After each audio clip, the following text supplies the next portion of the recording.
Ladies and gentlemen, welcome to episode 7 of the W podcast. It's a special edition because you have the friendly neighborhood healers. I'm Wolvy. I have SaucyJay with me, but in this episode, we have a special guest. That's Mr. Shah up there. And I'll just throw it straight to you so you can introduce a little bit and tell us more about yourself. And that's also going to introduce the topic for today's episode. Yeah, thanks for having me. As you just mentioned, my name is Shah. I'm primarily a Brewmaster player, but I do play all of the tanks, as well as I do dabble in some off-specs, DPS, and healing alike. I raid pretty casually in this game, 2 days a week in a cutting-edge guild, but I mostly spend my time in Mythic Plus, both with fighting my way in the trenches with PUGs, as well as pushing with friends in my guild. Right. I mean, CE is not exactly what I would call casual for raiding, but yeah, props if you can get CE with just 2 nights of raiding. Yeah. I think it's pretty tame in terms of schedule. I have a lot of people that I talk to who raid 3, 4 nights a week. Yeah. And they go a little bit harder at the start of the season and they tame it down later on. So I always consider like 2 day a week pretty casual because it's a fairly low time commitment. But anyways. Yeah. Oh, I think the community mostly knows you as the tank player. And today's topic of the podcast is mainly going to revolve around tanks and tanking because this has been one of the hot topics and maybe one of the pain points in this season. So, the first question to you is, I guess, how was the season for you so far tanking? Was it enjoyable? Did you have a good time? Yeah, so I'm still actively pugging keys a lot. I've really enjoyed the season so far, but it's kind of weird because this is my favorite season, but it's also my least favorite season by far. Um, in pre-made groups, it's been absolutely enjoyable. That like not having to deal with the fixes, being able to just kind of get in there every week and just blast, really focusing on the dungeon mechanics has been an absolute treat. On the other hand, when you're pugging, generally I'm doing like when I'm pugging, I'm doing like 10s, 11s, 12s. So I'm generally dealing with those affixes more. They add more complicated like nuance to mechanics, especially boss fights when you're trying to like soak orbs while also like running away from like the suck in Arakara. It's just been like the worst experience ever, but also the best, I guess. Like if I had to sum it up. Yeah, so I guess having a pre-made group makes the whole difference. This is what you're saying, right? Yeah, and it's just like weird because the affixes, like we can look back at like Dragonflight affixes and how annoying those could have been. The Zalteth affixes give you this like interesting kind of kiss curse dynamic, but the way they interact with the dungeon is a little painful. And when you're pugging, you're getting a total variance of players. But when you're playing with your friends, not only are you generally in Discord, but you also eventually remove those affixes when you're getting into 12s and higher, and then you don't have to worry about that anymore. So it's been this like really weird dichotomy of the keys are horrible in my opinion all the way up till 11s, and then they get really good from 12s up, but then there's like this really massive pain point that comes in around like the 15-16 benchmark when everything starts to one shot. So it's for me it's been great pushing, but yeah, it's it's the dungeons below 11 is horrible, big miss in my opinion. Yeah, Yeah. I mean that's probably the same feeling. And most of our audience I think falls in that category. I think a lot of the folks when you go through our comments are kind of in that under 12. I wouldn't say most of them, but there's a mix. There's some higher key players obviously, and then there's some lower key players. But yeah, I mean, can't agree with you more, especially in the beginning of the season. It was just insane with like the orbs going through the water or just any kind of V access thing going on. It was just kind of crazy. So yeah, pretty interesting at the beginning.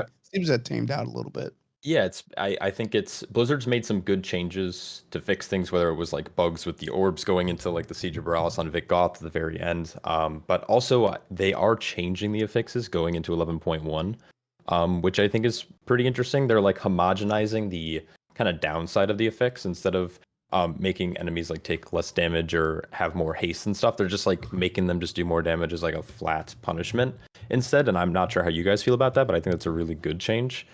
Because things like haste have a different like multiplier on how mobs work in dungeons. So when a couple mobs or a boss got a little bit of haste, it would make mechanics almost impossible to deal with. Where a flat damage you can at least counter with like using a defensive. But did you guys see that, or how do you guys feel Yeah, about it? for sure. The two that come to mind for me probably in gosh, the fairyland after the maze, where if those beetles get a haste, you cannot get out of the poison orb and you Miss, get yeah. launched. Yeah, mist is nuts. And then obviously Grim Batol, there's a couple in there where if the haste modifier hits them, it's you're gonna get one shot. Those are two that stand out for me. Forgot what I think it was like yesterday or 2 days ago. I was in Arakar on the last boss on Kikatal, and she got like 3 or 4 haste orbs, and the suck-in erupted though before you actually got gripped, so it actually made the boss easier, which is like really weird. I've never seen that interaction before, but I thought that was kind of funny. Well, they are removing the orbs though. I think that was the one affix that they said they're gonna get rid of, and there's gonna be a new one that's not clear exactly what it does from the Yeah, description. But yeah, it like I don't spawns think orbs around anyone's the gonna player. be. Yeah, I don't think anyone's gonna be feeling sorry for this affix being gone. To be honest.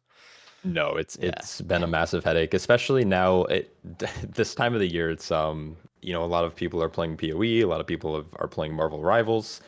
So I've been pugging a lot, and I'm just doing my like weekly tens, and it's I'm looking forward to these fixes getting changed and these going away for sure.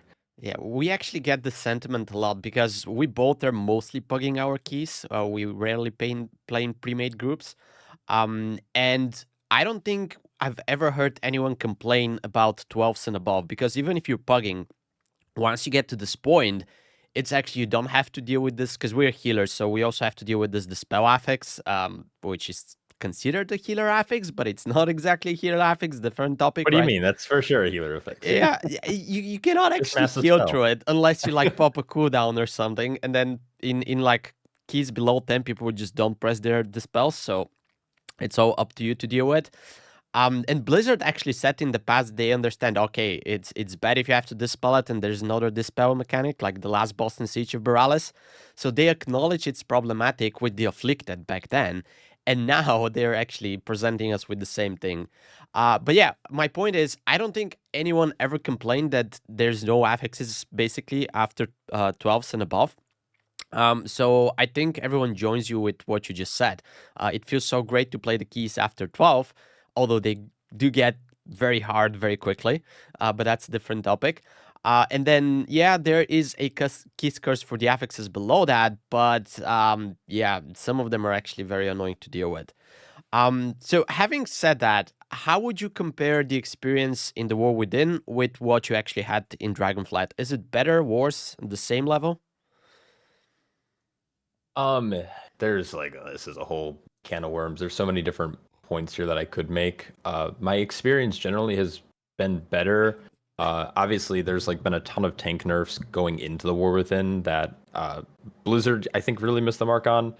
So as a tank player, I've enjoyed it somewhat less from like a tanking standpoint. Though I think like the dungeon set is just better, and I think not having like to deal with things like thundering and things like afflicted, like those types of affixes, not having to deal with them anymore, especially as you get into kind of those push keys, has been way more enjoyable. And I find that I'm playing the game way more than I was in Dragonflight, even though I went degenerately hard in Dragonflight. Okay. Well, you mentioned tank nerfs, and this is basically my next question. But before that, for people who pug, and okay, I see you're pugging too, but you're the tank. For the rest of us, when you pug and when you push your keys a little bit higher, it gets harder to find keys because there's simply less keys for people who are like pugging 13s, 14s, and so forth. So once you go up that ladder, it becomes a little bit harder to get into keys. But now there's an extra layer on top of that because it seems, for whatever reason, that the tanks are much less this season. So it's usually the case, you try to get into a key for, let's say, 15, 20 minutes. You finally get an invite. You might be a healer. You might be a DPS. And then you end up waiting for like 20 more minutes for a tank to show up simply because they're not there. You probably don't experience that, but it's a huge problem for the rest of the community. And as I said, our next topic is the tank busters. Do you think that this is one of the main reasons that people kind of went away from playing a tank role and just opted to either quit the game or go DPS or heal? Um, there, I don't even know where to start with this. So I think the first big issue was that they did nerf tanks. The most compelling thing about being a tank was being immortal, especially if you were good at your class. What they've done is they've raised the skill floor, making it harder to tank, and they've lowered the skill ceiling, making it more punishing for players who can play at the highest level. So it's kind of it's just made tanking a little bit more annoying. I actually kind of have to think in keys now. Before I used to be able to just kind of go in and go with the flow and it'd be fine. I have clips I'm sure I can pull up from Dragonflight where I'm just soloing pulls for 2-3 minutes after my group dies and they're all running back. I mean, I've been able to do that this tier as well, but it's just a lot more difficult to do. So you have that component where they make tanks a little less powerful in like a defensive regard as well as offensively. They're doing generally they're doing less damage than they have in the past compared to what DPSs are able to perform. On top of that, they also nerfed the power of like damage trinkets. So that's kind of the fun thing about tanks in the past is like you could really push your damage even further by getting DPS trinkets, and that's no longer the case. On top of that, they don't have any good defensive trinkets in the game, so you're really just running stat sticks. So you're playing the class, which would make sense from like a game design standpoint because they introduced these new hero talents, which are kind of powerful. But they add a lot more button bloat to some specs, which has also made tanks more difficult to play because there's now all these different layers of nuance to every single spec. And I guess like sub-spec these hero talents. So I think tanking has just become extremely more complicated, but without the reward of how powerful you were able to be in previous tiers. And I think that's ultimately why tanks are quitting now. It's of course it's subjective. One tank might quit because he started playing in Headshot and he loves it. Another tank might quit because he just doesn't play WoW anymore. But I've actually noticed as a tank, I notice sometimes healers are extremely hard to find. Have you guys heard those kind of like claims before? Oh, Well, we're healers, so. kind of, yeah. But I guess not. Yeah. yeah. So it's weird to ask a tank like why the tanks Yeah. aren't queuing because I'm not sure. I'm queuing up. Yeah. I recently did I'm gonna actually have a video releasing in a couple of days. I did a 0 to hero challenge as Preservation Evoker. Extremely fun healer to play. But I like throughout the whole challenge, and maybe I only went up to 10s, but maybe beyond that it's harder to find tanks. But all the way up to 10s, tanks were insanely easy to find. It was just how good they were. And again, that's where it comes back to like that skill ceiling and skill floor were moved around, making good tanks harder to find. Yeah, I guess. We had a healer guest here a few episodes back, and he said, guys, because we had the same sentiment. There's no tanks once you go 10s and beyond. And it was like, I know where the tanks are. They're just in 5s and 6s, and they stay there because they get one-shotted and just people kick them out of the group, so they go and continue to do 5s and 6s, but they don't progress beyond that. And that goes back probably to the fact that the tanking now is much harder compared to what it was before. And It's much harder. yeah. Sure. And one thing that I'll say, and that's kind of like I was actually advocating for in Dragonflight for tanks to be able to be healed a little bit, because in Dragonflight I didn't heal the tanks. They were just so powerful that in my mind they could have like a queue with 5 tanks. They wouldn't need anything else, but they just couldn't beat the DPS check and the timer. That was the only problem. It's not like surviving or healing or something like that. So I was saying maybe if they want to make healing more fun, let the healers heal the tanks. And this is exactly what happened, but I guess now this is what we get, but it's not exactly what we were imagining is going to happen, because as a side effect now tanks are just unwilling to play. So from that perspective, I guess making it harder is a minus. That's something that you were alluding to as well, right?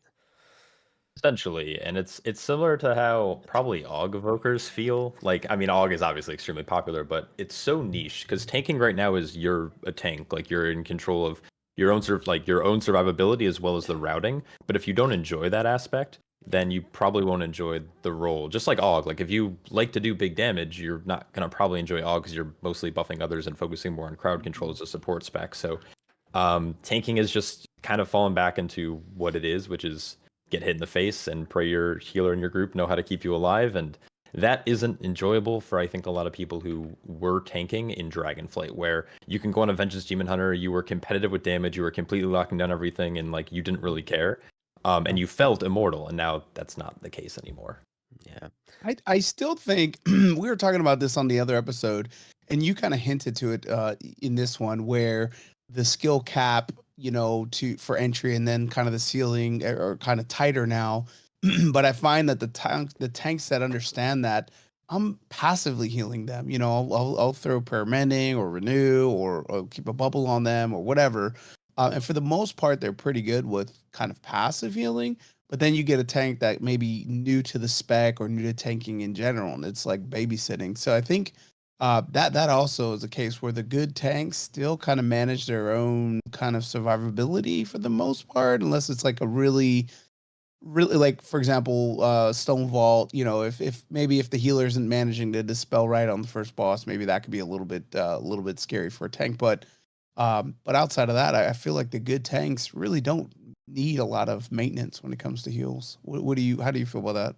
I think that's generally true. Obviously, there's times where they'll need attention, whether it's through like environmental damage or a large recovery after a large tank buster, or I guess kind of the opposite of that is like making sure you're helping them mitigate for a tank buster through like things like pain suppression or time dilation, etc.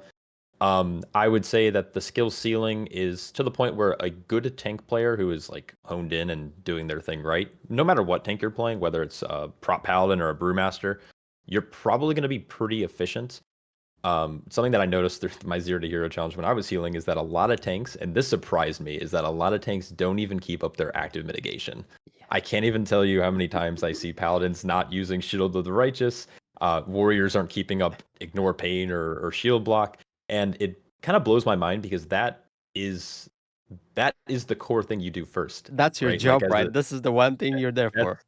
that's the one thing you're there for, exactly. So it's funny, and I think some tanks maybe don't understand what their priority is, because I think again in Dragonflight it taught us a bad habit of just do damage because you're gonna live everything, and that has created kind of this I don't know, ideology where that's all you have to do in keys, just like hit buttons that glow or just try to do damage, and that's not always the best thing to do as a tank. You have to put survivability first, and ironically enough, the damage comes with most tanks.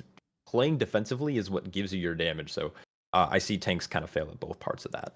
Yeah, Yeah. I agree. We get a lot of comments that both for healing and now for tanking already that uh, those roles are they carry a lot of responsibility. And specifically in the War Within, it all very often feels that like if you make one mistake, if you mispress one button or you're late with one cooldown or something like that, no matter if you're tank or healer, that mistake usually costs a wipe, like everybody dies, right? While the DPS mistakes, they're mistakes, but you just look dumb on the meters or something, and it's not that the whole group wipes. And now with the affix that's 15 seconds to that means your timer is basically gone because you just added over a minute to it, etc. First, what is your take on that? Do you agree? Like, is it too much responsibility to have as a tank and a healer, and one mistake could cost basically the whole run and break the key? It's like it's interesting because I don't know if responsibility is the right word, but it's definitely this really tight window that you always have to be on for a tank or for a healer. Whether it's like getting your ramps perfect for whenever the first boss of Stonevault Edna does her when she's bursting the pillars or does her slam, or him, I don't know, it's a machine, I guess. Like if you miss that as a healer in a high key, it's a wipe. And if you aren't mitigating properly for a certain tank buster as a tank, if a tank dies, the group's gonna die. That's kind of just how it works.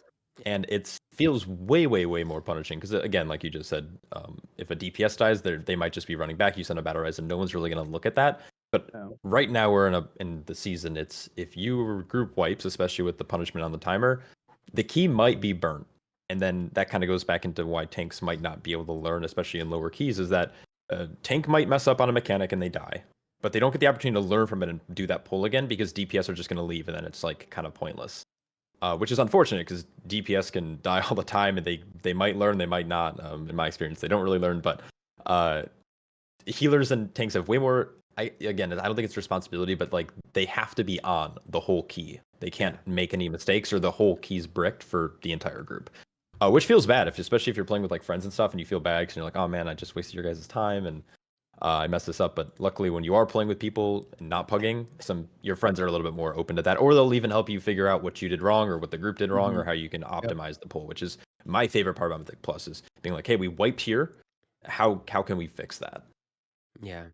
Oh, going back to what you said, those pulsing bosses, like the first boss in Arakara, the second boss in Dawnbreaker, no matter what healer you're playing there, you have to prepare. Doesn't matter if you're reactive or preemptive healer.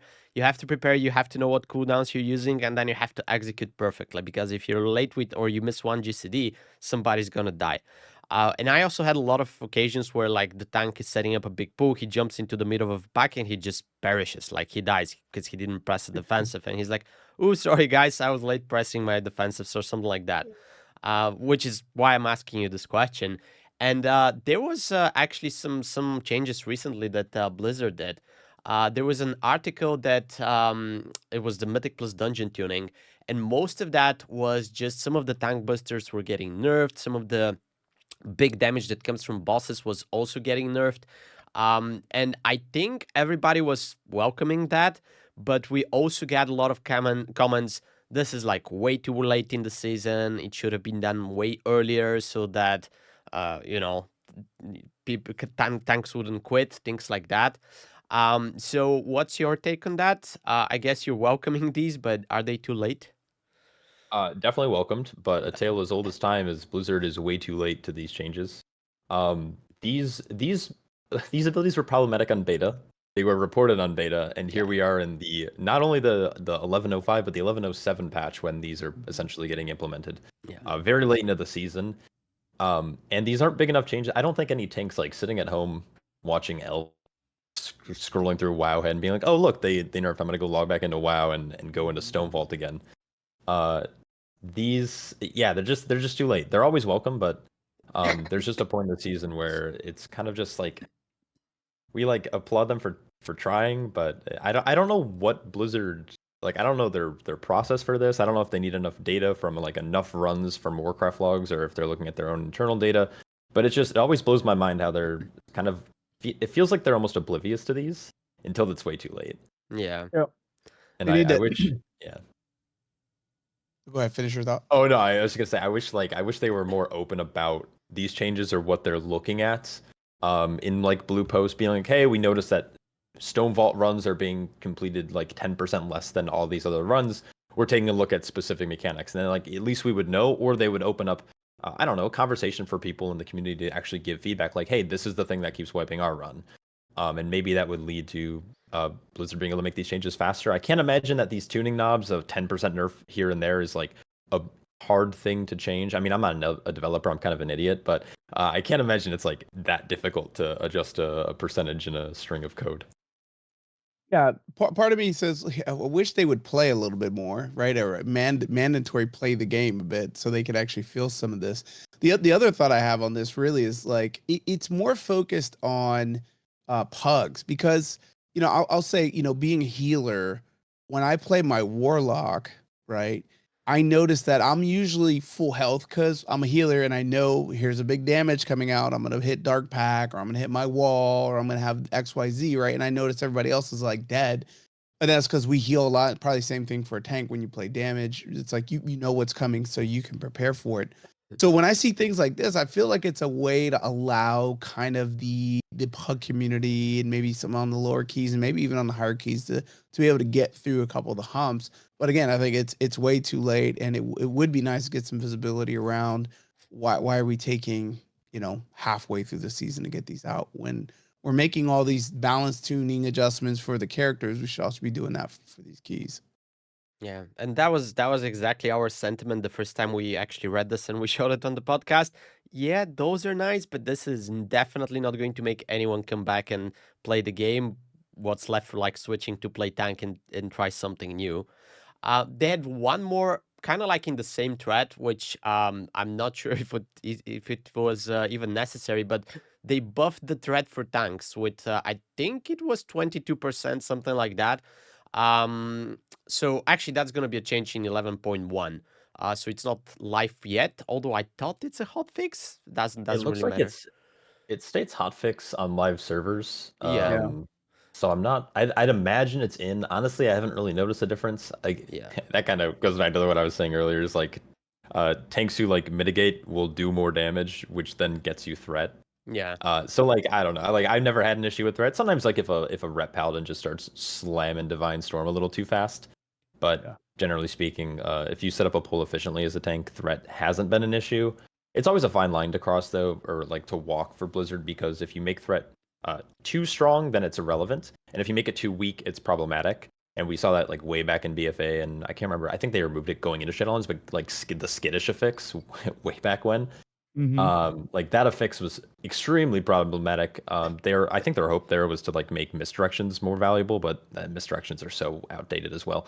So yeah, I don't know. Threat's not really an issue, so this buff is kind of like, I'm just like whatever. I don't think a 22% buff means anything. Maybe it helps some of the lower end tanks, or maybe tanks who are a little bit undergeared, but threat's not really been an issue in my opinion.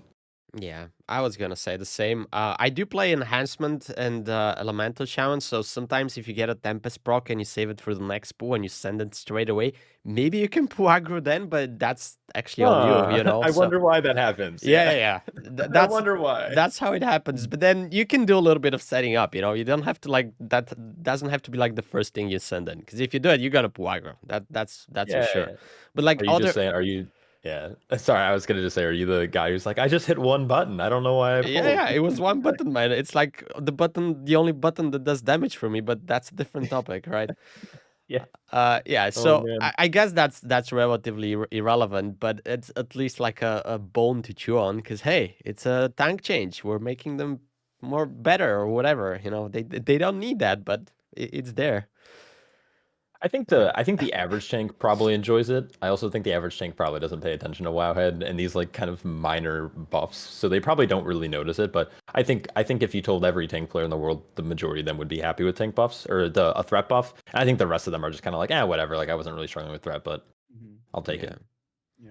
Okay, so looking forward, we have a new patch coming up eventually, maybe early March or something like that. What do you think needs to happen with tanks in general, just to make it better for the tanks that are playing right now, and possibly even to get more tanks to play into the game?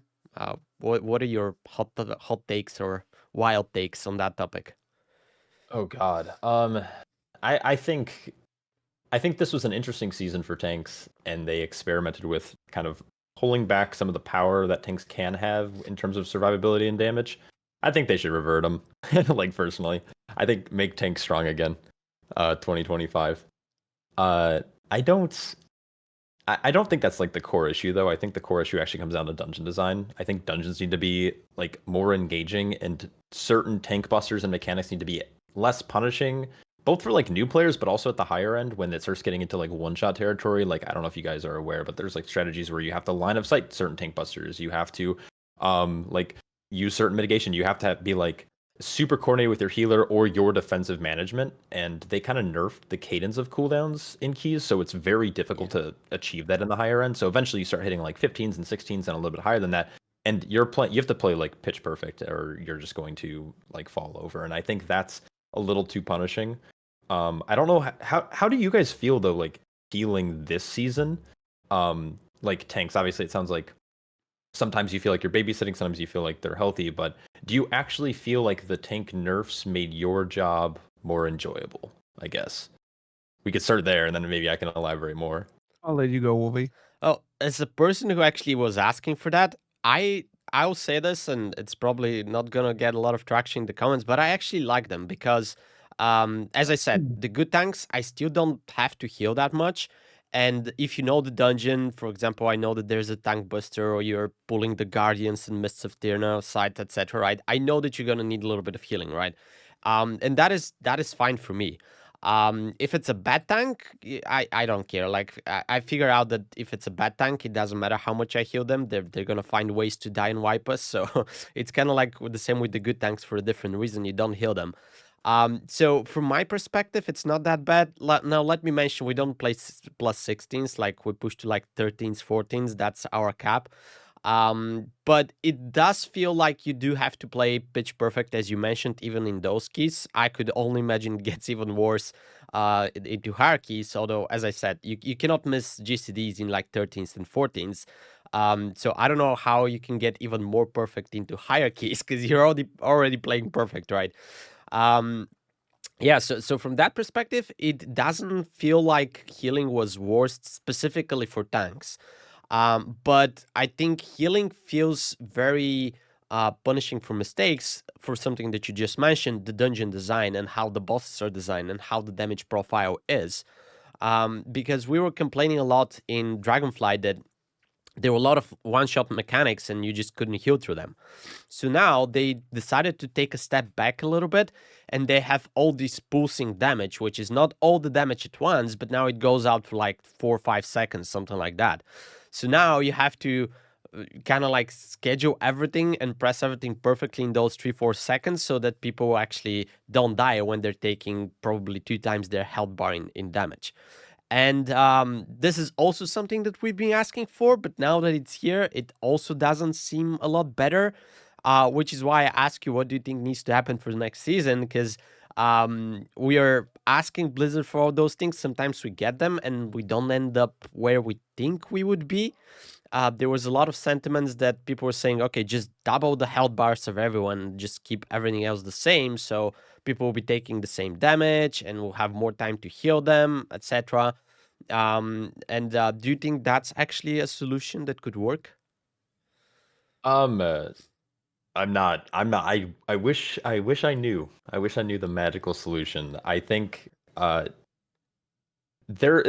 it comes to dungeon design, they definitely need to look at the group damage taken when it comes to like overlaps. You have like things that deal group damage and environmental damage, and then you also have bolts and stuff that get off because there's missed kicks or you're just out of kicks. Even if you're playing well, sometimes there will just be bolts that go through, and then when there's overlap, you kind of have to make this like very split-second judgment to use the defensive if you notice that that specific mob in this 9-target pack is targeting you, and that's difficult to do for most players.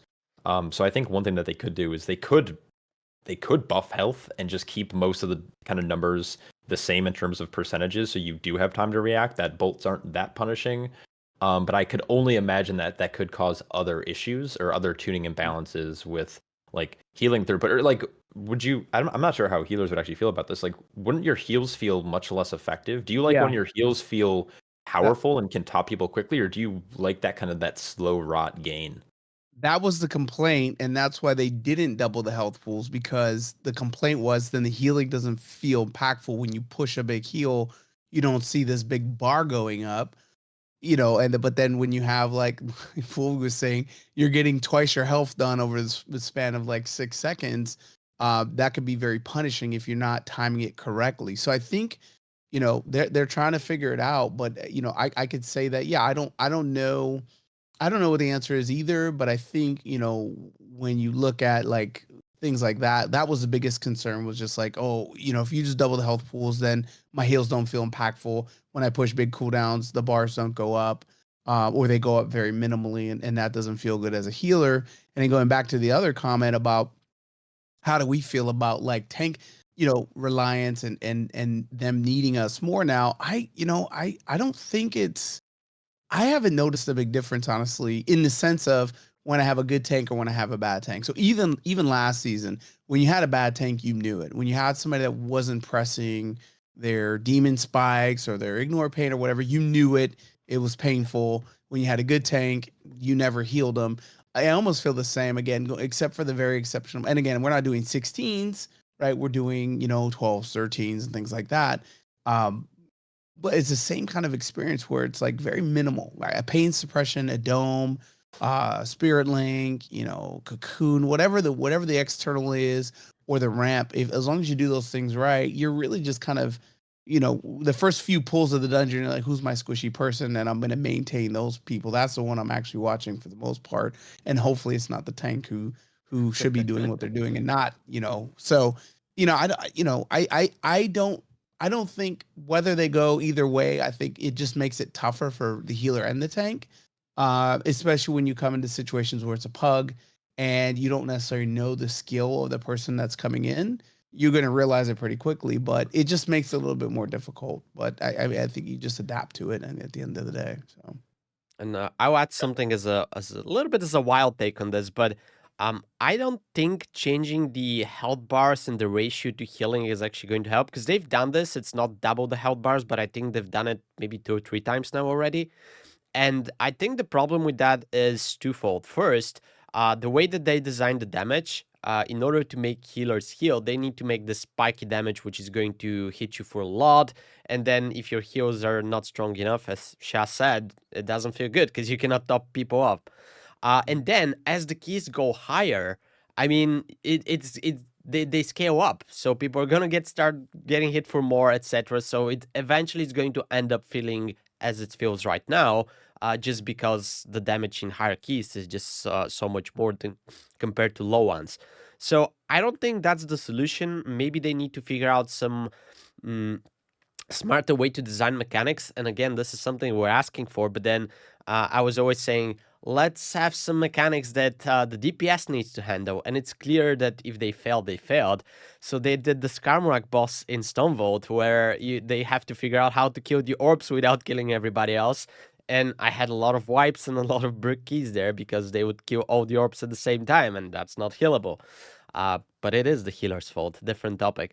So yeah, I think the solution lies into designing better mechanics, and I don't think there's like one way to say, okay, this is the way you should do it.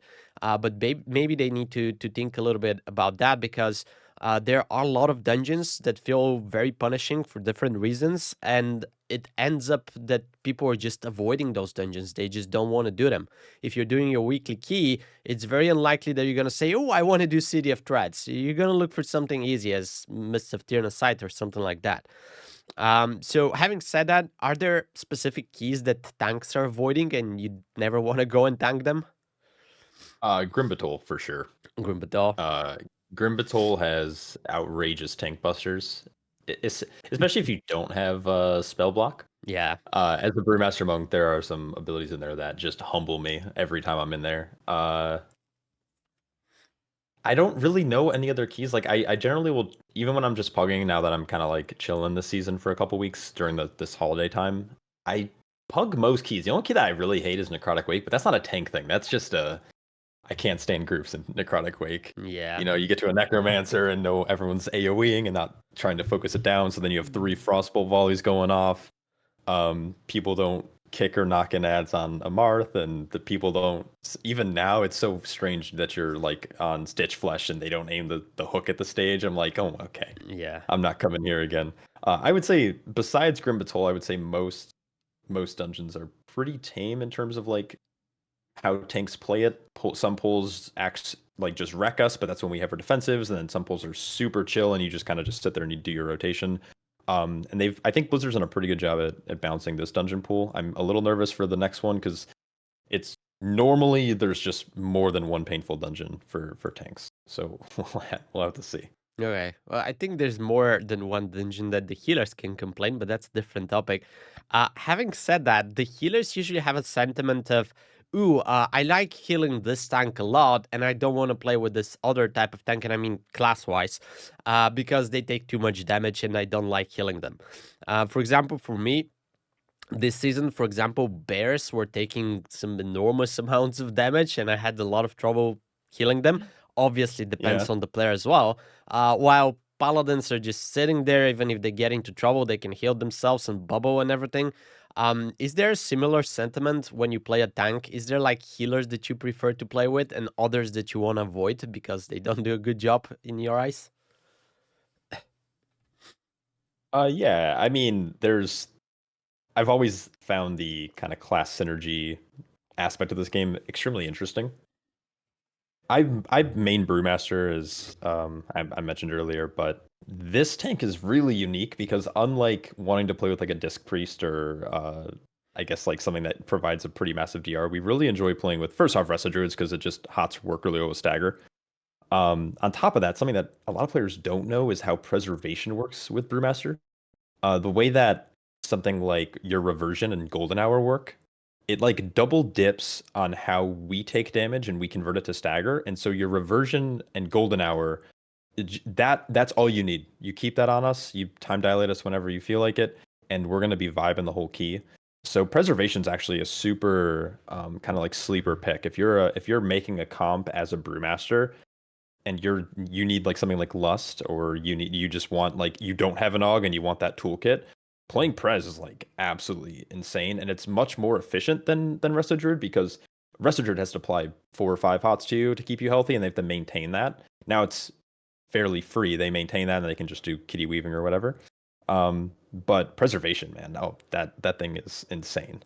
Outside of that, there isn't a ton of really interesting like healer tank synergy that I can think of off the top of my head. Like Blood DKs prefer healers that can provide them a large DR. So Disc Priest, notably, in past seasons, being able to paint up them when they're low on runic power or going into a pull when they get set up, because Blood DK has a tremendous amount to set up when they go into a pull, unlike some other tanks. Same with Vengeance Demon Hunter. They want something similar to Blood DK. They need time to get set up. They need the Fiery Brand to spread.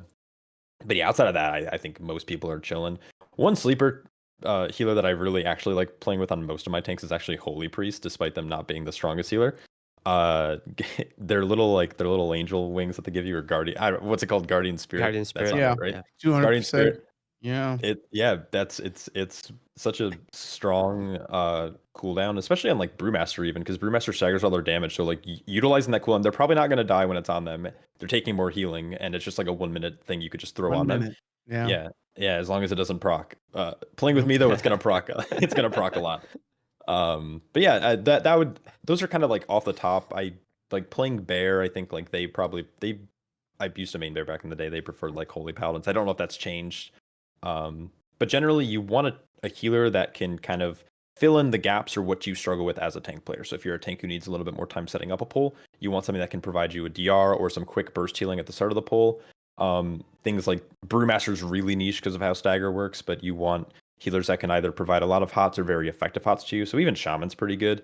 Earthshield and Riptide alone can keep a Brewmaster pretty healthy, and then your Mastery obviously like super triple dips on their health being low all the time. So your heals are more effective per mana spent. So yeah, those are some of the combinations off the top of my head that I can think of. Okay. And then a little bit of a weird question, but since you play all the tanks, when you play healer, there's a lot of variation because when you play different healers, there's like melee healers, there's range healers, there's reactive healers, there's preemptive healers, so there's all kinds of the different gameplay styles that you can engage in. While the tank is always standing there, you're in melee and you have to get aggro on all of the mobs, and that kind of seems that basically is everything that the tank does. So does tank gets boring from that perspective, or the different tanks have enough variance in their rotation in the way that they play to keep you entertained when you switch in different classes?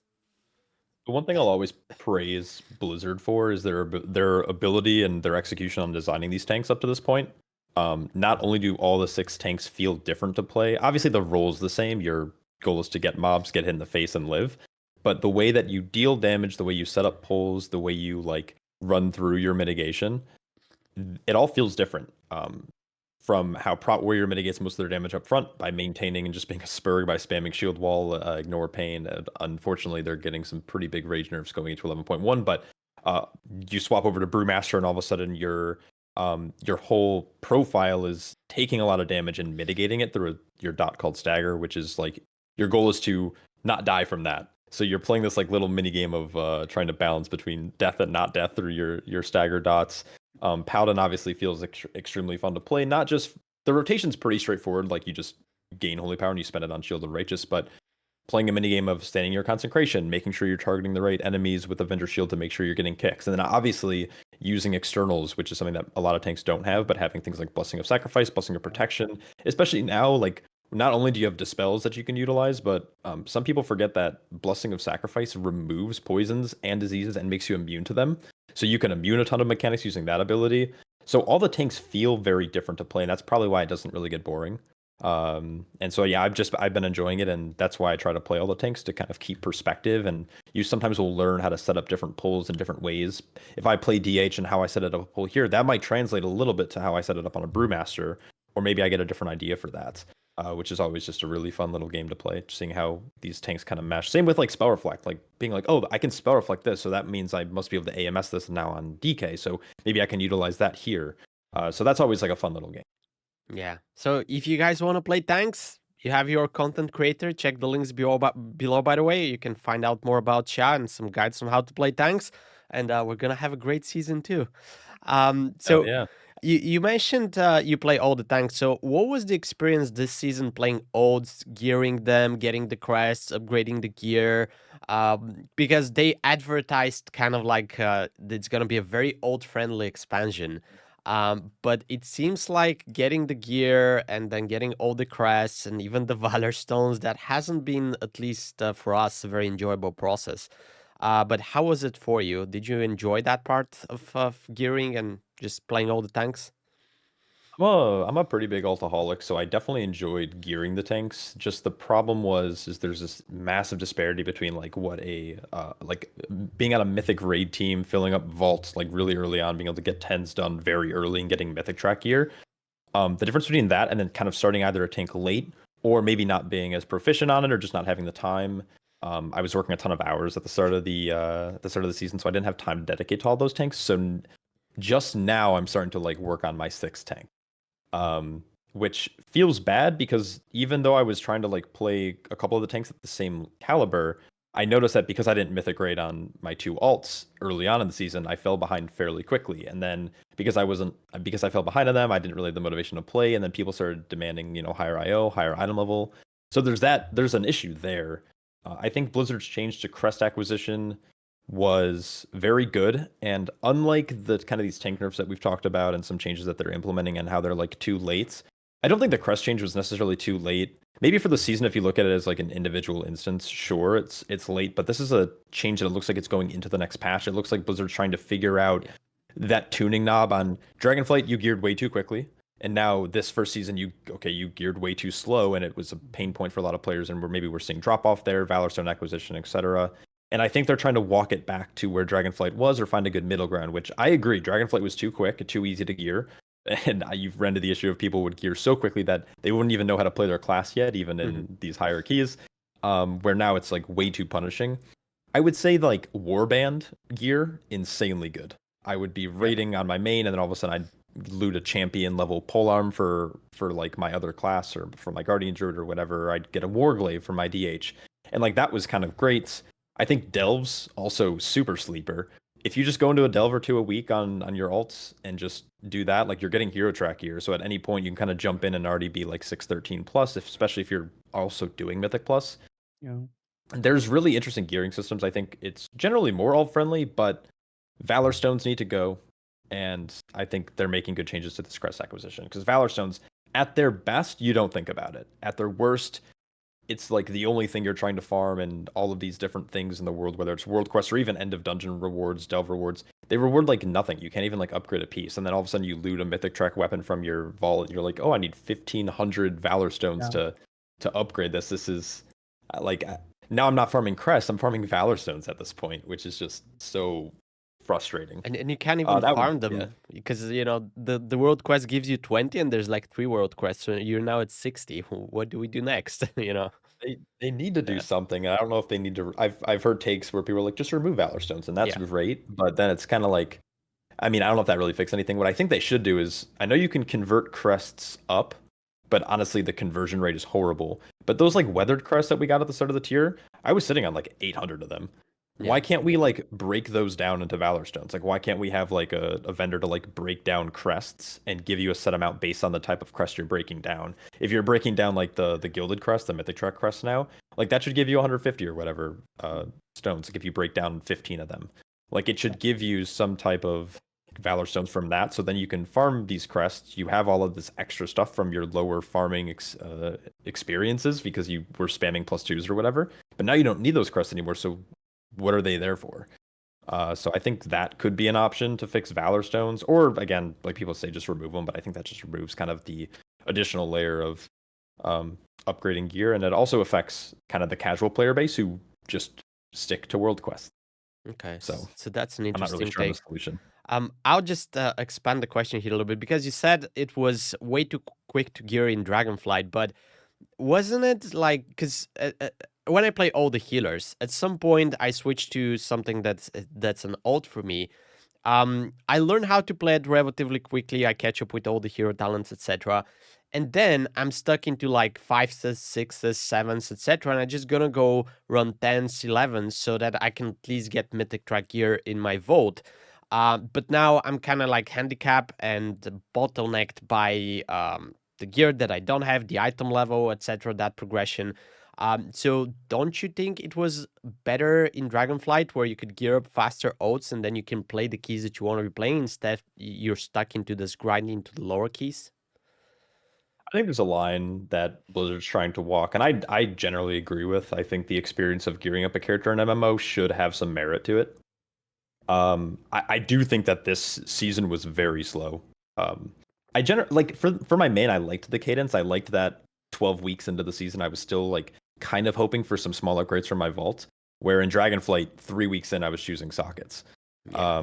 This time around, very slow. I like it a little bit better than how it was in Dragonflight, but I think the changes that they're making going into the next patch look like they're going to be actually well, they've already implemented it, but going into next patch it should feel a little bit better. I think there's a line to walk because I don't necessarily believe that you should be able to just grab a new character, slam a couple of keys, or have some crests, or like now we have these renowned tracks that allow you to pretty much like stockpile crests on new characters. I don't know if you guys have taken advantage of that. I didn't know that until like not recently, but a couple weeks in, I was kind of behind the curve on that. And then I was like, wait, this is broken. I can have an alt get an instant like X amount of crests and 800 Valor Stones that I can instantly go and craft stuff. I didn't even know that you get a hero crest craft if you get to 24. I didn't know that. Yeah.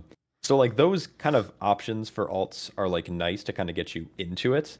But I think the grind of having to do 2s, 3s, 4s to get the things that you need to gear up your character to get into the higher keys, like I think that is a progression track. I think most players should take on alts, but I think the acquisition of Mythic track gear is like a problem.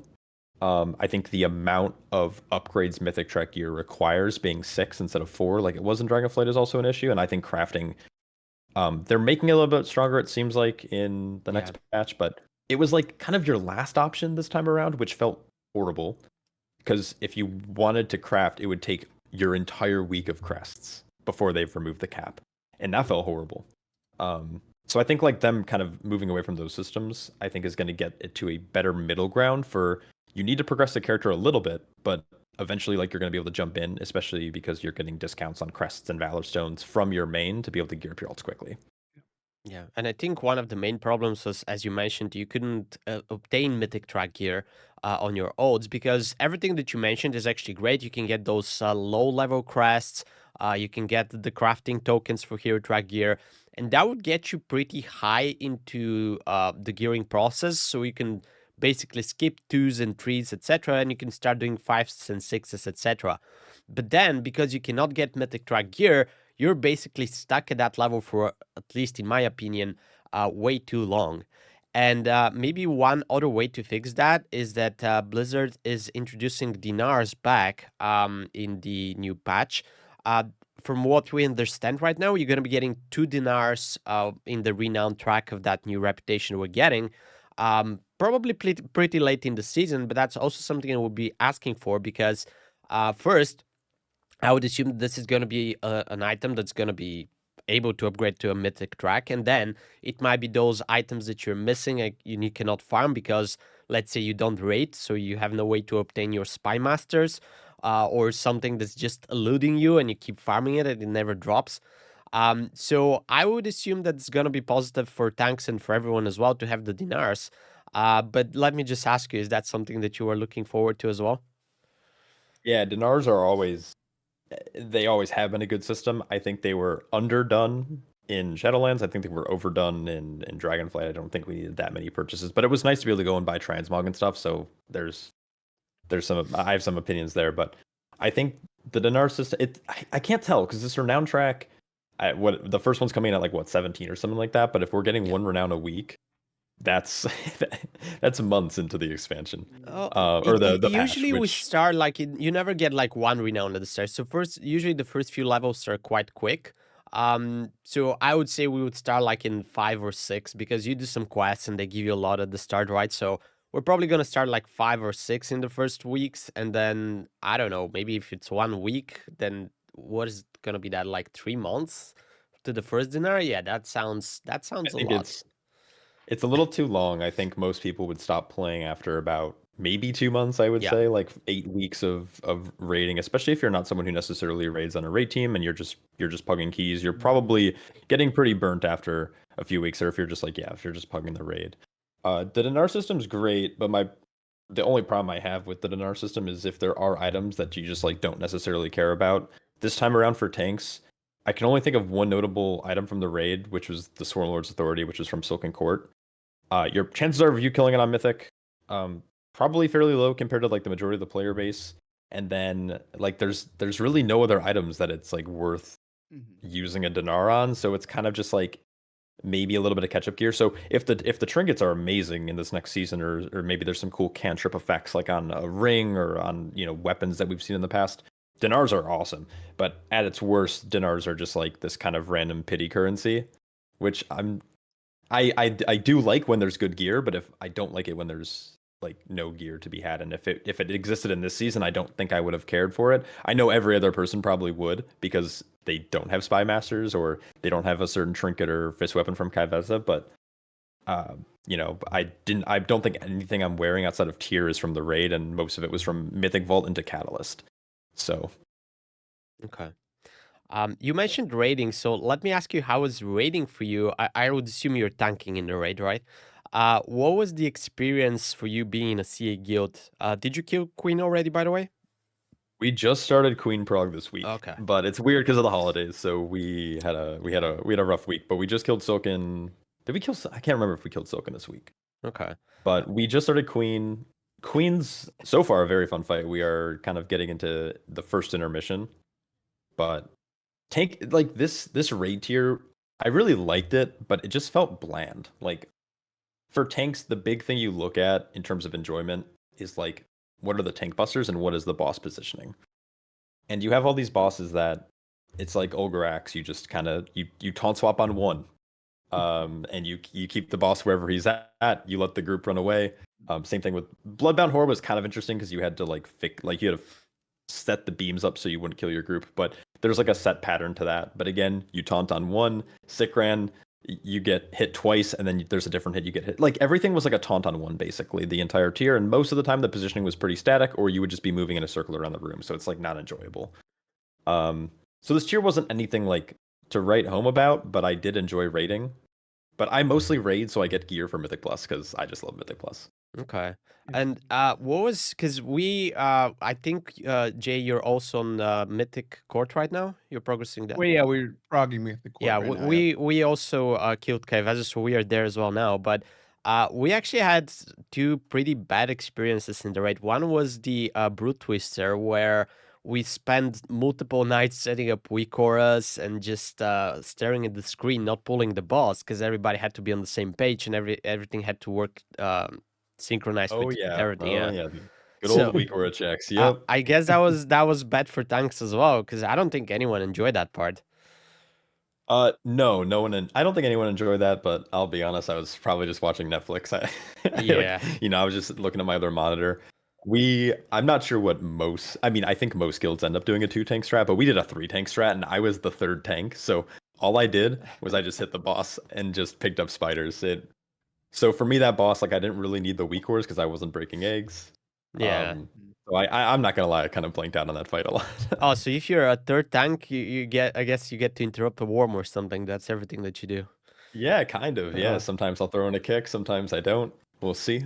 All right, Leave it up to chance. so that was because usually the raid is pretty good in overall, like in design, like as an experience. But this fight killed a lot of joy in many people.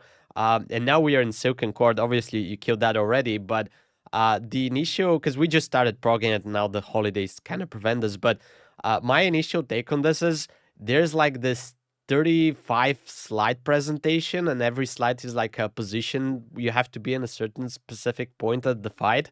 So you basically have to like memorize them, and everybody has to like move in conjunction with each other. So it's not like you have to set up the weak cores, but it's kind of like the same experience. It's just PowerPoint slides at this point, which doesn't seem to be that enjoyable either.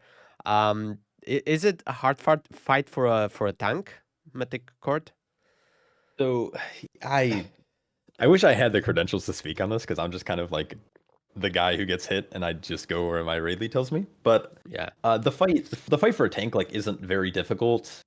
There's essentially two strategies for tanking specifically. It's either having both of your tanks in the same group, which is not what we did. We had our tanks in actually swapped groups. So one tank was red, and I was on the I think I was blue team. Mhm. Yeah, I think I was blue team. And so like the only thing you're really caring about is if you have a tank who can dispel themselves, and I'm playing Brewmaster, which I can.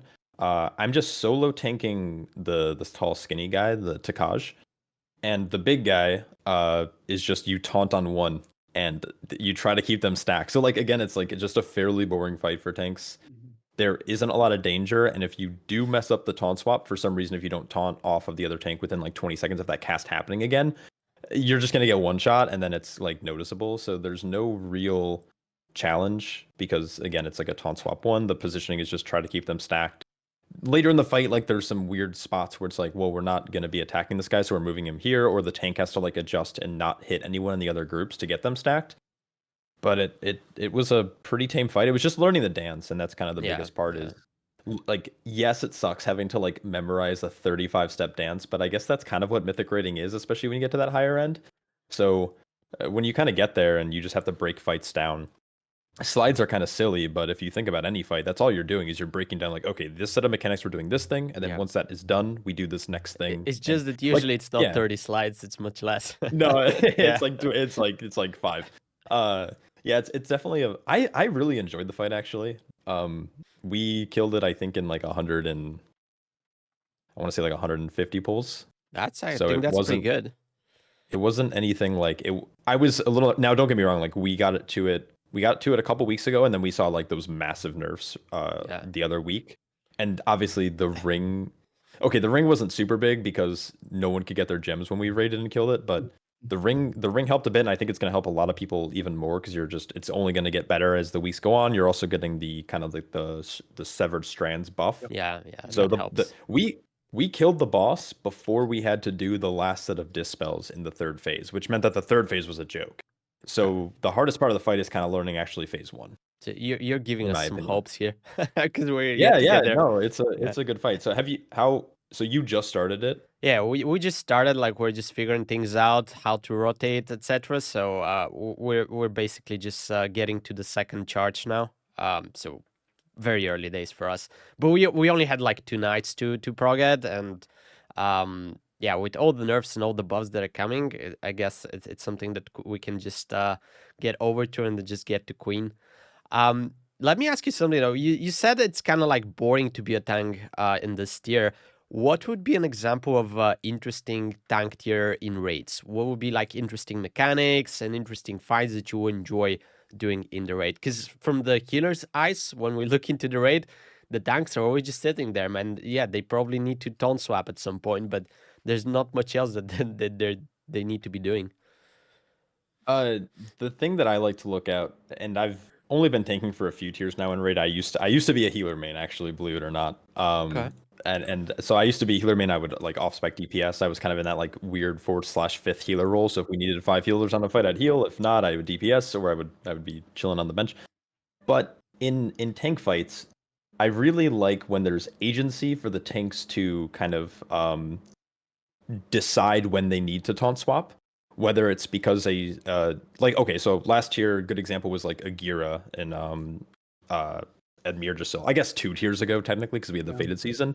This was a fight that you generally it was a ramping bleed that would keep stacking up to 15, and then eventually, like, I don't know if it capped or if it phased. I can't really remember, if I'm being honest, but basically when you played, depending on what tanks you were playing with, you would actually choose to taunt swap at different times. You can taunt swap at like as early as like 6, but you could also have the one tank just go to 15 if they wanted to, which was kind of fun for like, I tanked with a Bloody K, so he really wanted to push his kind of throughputs. I think actually a lot of bosses in Amir or so were kind of interesting. You had when you have the tank has to do a mechanic, so on like Nimue or Naimu or however you say it, you would get hits, and then you would have to run your kind of like blossom out away from the group, and then that's when the other tank would swap off. So it wasn't necessarily just like you get hit and then like you take damage and you have to swap because then the next hit will make you take more damage. It was more of like you got hit by this thing and then you had to go and do a mechanic, or you have agency over when you get to taunts. Those are kind of like 2 things that I look for in terms of like tank busters that are more enjoyable than just like regular kind of what this tier is. Or what I really like is like very specific positioning. So like fights like Smolderon. I keep using Imagesoul because it's the most recent raid in my memory, but Smolderon's positioning was like fairly specific. You would get hit by the tank buster, you'd have to go and do something, but you'd also have to adapt based on where like the pools would be spawning, as well as obviously the raid group need to be clean with their positioning as well. But you would have to kind of adapt your positioning of the boss to maximize space for your group. And those fights are always more enjoyable because it changes from pool to pool. When you have fights like this tier, like, I mean, pretty much almost every fight, even like Nexus Princess, there's just a rhythm to it. You keep the boss in the center, you move him next to a mask, you move him back to the center, and like there's no kind of adapting on the fly, and that's kind of what I like because I think it showcases skill. I don't think all players can just be like, oh, this thing is happening this way this time, so I have to make a different decision to kind of fix the problem. Okay. Yeah, a lot of people complain about RNG, and I think that's why they try to make it so like linear, where there's not a lot of variance with what tanks and even with healers with cooldowns. There's not like, you have your wombo combos, right? And so you coordinate for that, but it's the same wombo combo every single time. And so it's like, because then players complain about RNG, but it's kind of nice to have a little bit of creativity and be able to think on your feet. That's probably why I love PvP so much, because it's never the same thing. Yeah, we got our same comp and we compete against similar comps, but at the end of the day, every single fight is a little bit different, and that kind of brings some nice variance. So it would be nice to see them incorporate that in a way that doesn't put players in a place where they feel like, if they don't react exactly right, it's broken.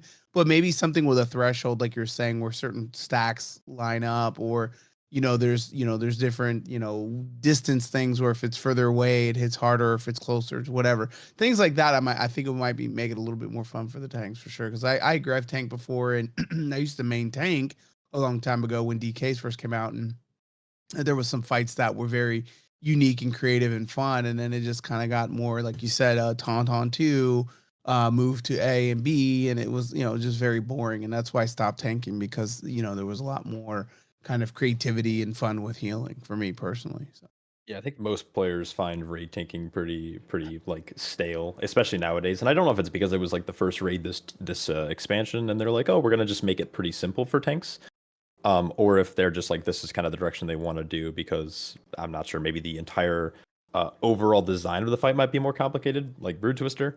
I'm not really sure. But what was your guys' favorite healing fight then? I've heard Kaiveza was like a banger, Yeah, but maybe that I'm wrong. that was definitely my favorite fight. Mostly because for me the mechanics there were kind of interesting to perform, but you actually didn't need weak cores for them, right? And then yeah, I mean all the busters, all the damage going on. Maybe the intermissions were a little bit annoying with all the movement that you had to do there. But that fight was a banger for me. Because also everybody's stacked. I play Restoration Shaman in raid, so if everybody's stacked, I can just drop my healing rain, etc. But for some reason that fight felt amazing. I kind of enjoyed the fact that all the mechanics are basically simple. You just drop the portals there, then you get sucked in, and you just dodge the daggers. But they were made in such a way that it made the fight very engaging. Although it's simple mechanics. While at the same time, you can have some very complicated mechanics in other fights, but they just make it feel chaotic, and it's not enjoyable to do for some reason. But yeah, that's my take. I really enjoyed Kaiveza, and I definitely didn't like Brute Twister. I'm not gonna speak about Court yet, Silken Court, because we're just starting to prog it. But for now, 30 slides also seems a little bit too much for me. Although I hear a lot of Final Fantasy bosses are like that, so maybe we get a little bit of a Final Fantasy experience right now. What about you, Jay?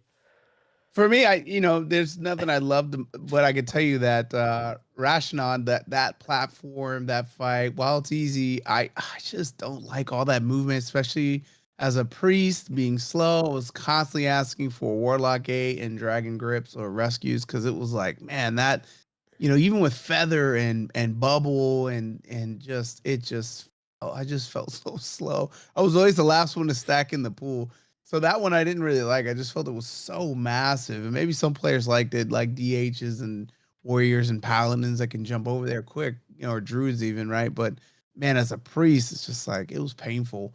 most of the other fights, I mean, I just enjoy healing, so I've done it on druids and I play all the heal. Well, right now I'm really only focused on mostly priest, shaman, and druid. Very limited exposure. But yeah, I mean, I enjoy the raid. It's not like the best, but it's also not the worst. I'm kind of in the middle. I think it's a good first tier, and so far it's been fun.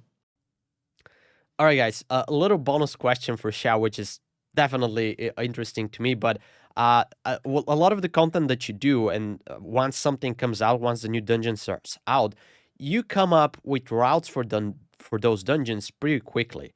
What we do as healers usually is like we follow the tanks, we watch some videos, and then we figure out what's effective, what to pull, what to combine, what not to do. But how do you come up with the routes and the ideas there?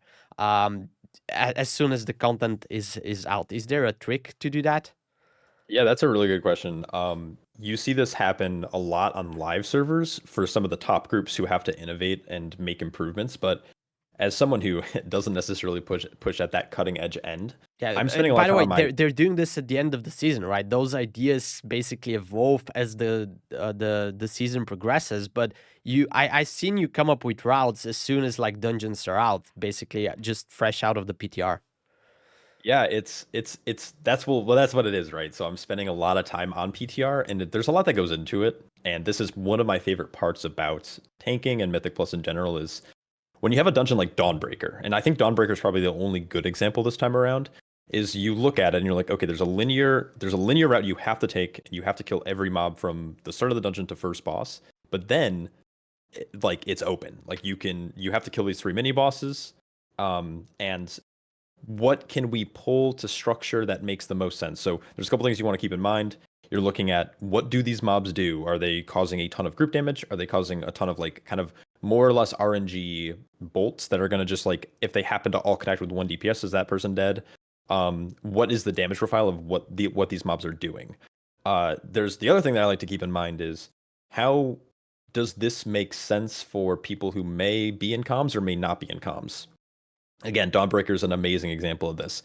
Unfortunately, and I hate this route, but the pug route is go behind through the church and like out then the front door.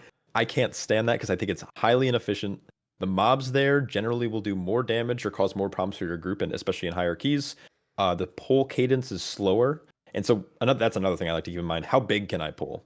Because pulling big for a tank is fun, but I know that pulling big for DPS is even more enjoyable, and sometimes healers enjoy it too because there's like kind of more reactionary healing, as long as it's not going to just one-shot the group or become overwhelming.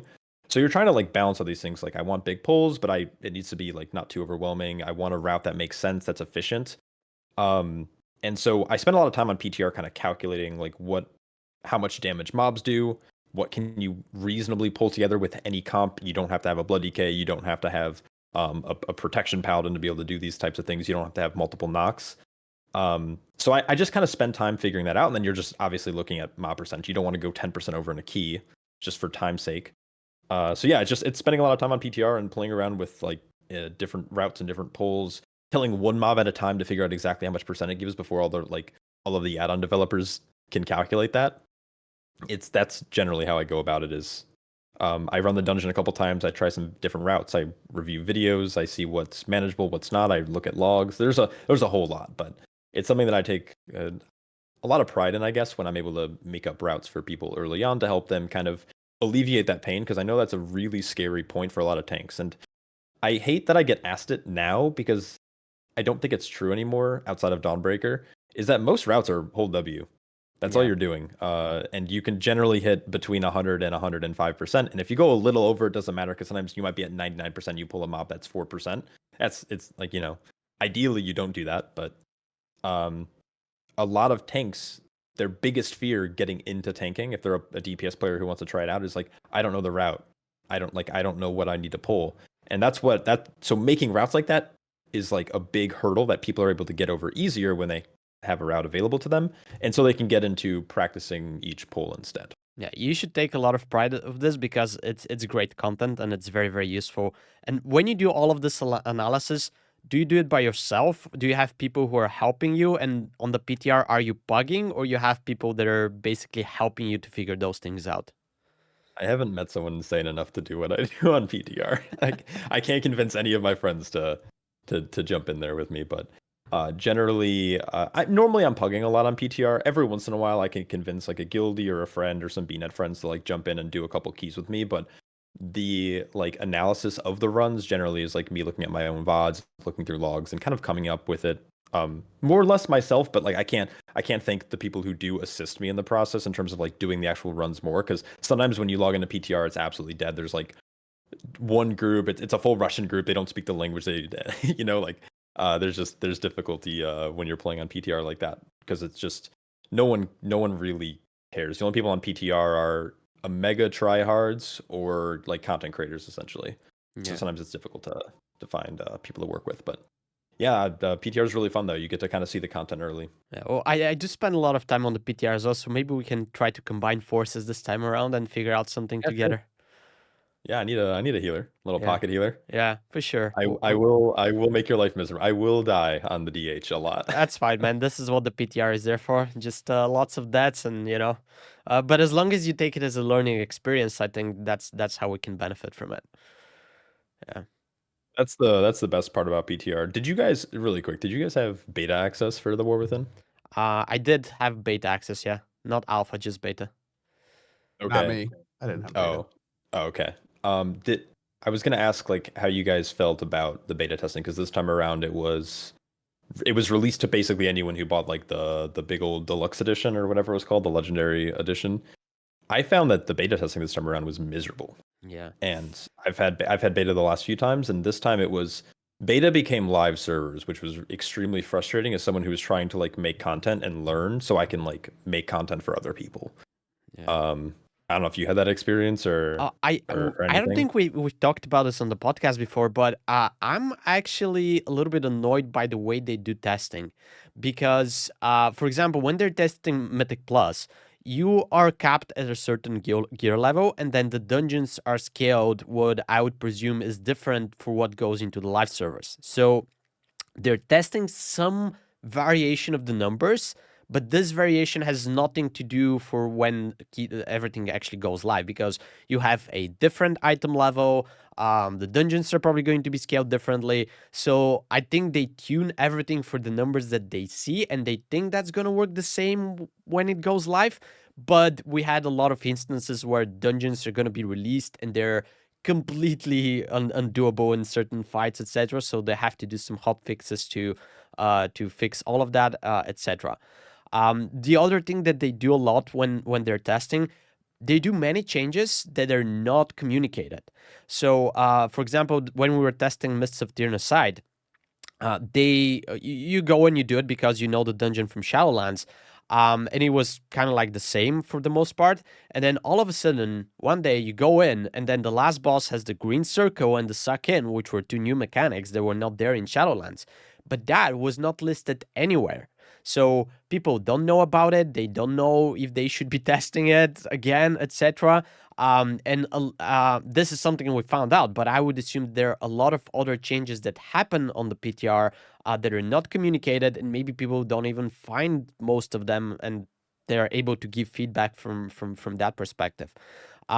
Which is why they have to do so many hot fixes and so many patches once everything is released to fix those issues that are not instantly obvious when they're doing the PTR. So yeah, I think they can definitely improve a lot from that perspective and do much better in the PTR sessions, so that once they release something, it's actually in a much better state and it's much more playable. Yeah, it's there's definitely a lot of things that they need to improve on when it comes to like implementing changes and stuff. I believe, actually, I know what change you're talking about. I don't remember if it happened and then they they eventually did make a post about the change, the coalesce or whatever it's called on Tredova. But yeah, I remember when I was in there, I was like, wait, I was like getting ready to kick the parasitic mind or however the old mechanic worked. Yeah. And then it like never happened. And then randomly it just started like sucking us in, and it was kind of like unexpected, but also what an amazing change. The old way that worked, it was horrible. You had to like manage your kicks the entire fight. Yeah. So I was really happy with that change. But my big problem with beta testing specifically was because so many people were able to buy in access to it. the people who would queue up for keys queued up as if they were live keys. So they would queue up, they would wipe on the first pull, and they would leave. Oh yeah, that happened And a so lot. that was never the case. I remember during Dragonflight beta, and I was a degenerate, and that's kind of like when I really started going hard on YouTube. Is I would be streaming for like 12 hours a day, but like when you got into a queue with people, you were in that key until all of you unanimously decided that okay, we've wiped enough to the first boss of Ruby Life pools. We can leave. But this time around, it was just like impossible to even try to see later in the dungeon when you were pugging. And I hope that they address that differently when it comes around to midnight, especially because they're doing a faster cadence of these expansions. But holy cow, if they do that again, it's going to be it's just difficult for content creators to actually make content and figure out what they need to do for, the dungeons. Yeah, for sure. And one thing that I guess changed a little bit is now they're listening more. So maybe we can provide that as a feedback, and they'll listen and somehow try to improve the process in general. Yeah, but then there's shareholders who want more money, so they want people to pay $90 for Yeah, the yeah. deluxe edition. Like That's there, also true. there's definitely people I know who bought that edition so they could have beta testing. And like, don't get me wrong, I played with those people; they were like good beta testers. But there's also people who bought it just to, yeah. Yeah, I mean they that weren't was maybe a sell ethical. point for me, because you also get like 3 days early access on the actual release. So I made my money back from that early access for yeah. sure. I farmed so much gold those first 3 days. That's true. That's true. But the point is that they're Yeah. giving you those incentives, so people are gonna jump in regardless, and then they Uh-huh. might not know what they're jumping into, because, as you said, they perceive the beta as live keys, which Exactly. is definitely nothing even close to reality. So yeah. It's very unhealthy for a testing realm to be treated like a live server. Yeah. That's kind of, I think, the big. They could probably just take away they could give early access but take away beta, and I don't think a lot of people would care that much. Yeah, yeah. Some people would, but I think it'd be the minority of players. Yeah, I think the 3-day early access is gonna be plenty for people to give those extra $90 or whatever it is, and then we can keep the beta a little bit cleaner. Okay. We've been keeping you here for a while, but I have to poke your mind for one more topic. There was a recent article that Blizzard released, which was not by Blizzard. It was just speculation. What if Mythic Plus used DATs instead of a timer? And I think that was caused by the fact that we had an announcement that keys are not going to deplete below 12 in the next patch. So I guess people started speculating, what if, the Mythic Plus dungeons are now going to be similar to Delphs, and instead of having a timer, you're going to have a set number of deaths that you're allowed. And there were a lot of pros and cons about those. Our personal take has been that if that happens, that basically needs to be a completely different game mode. They should keep Mythic Plus with the timer, and if they want to allow this should be like a separate IO score, separate type of progression that you need to be doing. But what is your take on this? Are you for it, against it, or somewhere in the middle? When I saw this, I was immediately against it, only because if you just take kind of the words and insert it into how Mythic Plus works currently, instead of having a timer, it's like you have, I don't even know how many deaths. Like, let's say after 10 deaths, key's done. It's a failed key. There's then this problem where you're no longer up against the timer and there's no rush. So why would you not just take one pull at a time? Why wouldn't you CC hard mobs out? Why would you not just wait for Lust to come up 7 times and spend 2 hours in your plus 10 Grim Batol? So obviously there's a whole slew of issues that come with just implementing a death counter versus a timer in Mythic Plus currently. But like you just said, I think how most players feel about this is if it was a separate game mode entirely. The way that I see this being implemented is if they were ever to reintroduce some type of like challenge mode-esque run, where it's more like in an MDI style format, where you have this key is going to be set at a plus 10 every single time. You have 10 deaths and you need to go as fast as you can to incentivize rewards, similar to how challenge modes worked way back in Mists of Pandaria. And the rewards wouldn't be necessarily like IO, but they would be, I don't know, like cool recolors of certain sets, or maybe some kind of specific like class set, similar to what we saw in, over 10 years ago now in Mists of Pandaria. So I would see this more like challenge modes if they did implement this. I can't see how it would possibly work in the current format of the game. And if they do insert this, I would like it to be a separate game mode. Yeah, for sure. And going back, like I've done some delves in groups in the beginning when they released them. And if you wiped, that actually felt pretty bad because I think in delves you have like 5 or 6 lives altogether. It's not even 10. That's it, yeah. So one wipe, you're done. And Yeah. that is going to be very punishing specifically for you and us because as we already talked about it earlier, our mistakes usually cause the full wipe. So, if we mess up something, you're done, It's not like just step into the puddle and died. If you mess up, you wipe the whole group, so that's probably most of your lives. So yeah, I mean, it's interesting speculation, but maybe if it's a different, separate game mode, then maybe people can enjoy that if they want to, and we can keep Mythic Plus as it is right now.